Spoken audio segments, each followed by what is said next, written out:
సుముఖశ్చైకదంతశ్చ కపిలో గజకర్ణక లంబోదరశ్చ వికటో విఘ్నరాజో వినాయక ధూమకేతుర్గణాధ్యక్ష.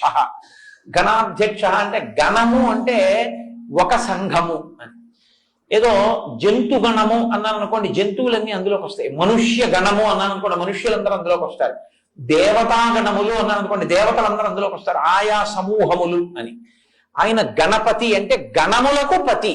ఎన్ని గణములు ఎన్ని సమూహములు ఈ లోకంలో ఉన్నాయో అన్నిటికీ పతి అంటే పొందబడవలసిన వాడు.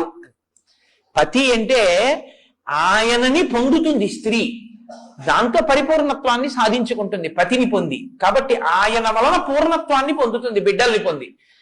మనమందరం ఆ పతి మనకి గతి, ఆయన్ని మనం పొందుతాం. గణములన్నిటికీ ఈ లోకంలో ఉన్న సమస్త భూతముల చేత పొందబడవలసిన వాడు ఆయనే, కాబట్టి ఆయన గణపతి. కాబట్టి విఘ్నరాజో వినాయక ధూమకేతుర్ గణాధ్యక్ష ఫాలచంద్రో. ఫాలచంద్రు అంటే పరమశివుడు ఎలా తన కిరీటం మీద ఆ శిరస్సు మీద చంద్రమౌళి అంటారు, తదియనాటి చంద్రబింబం ఎలా ఉంటుందో అటువంటి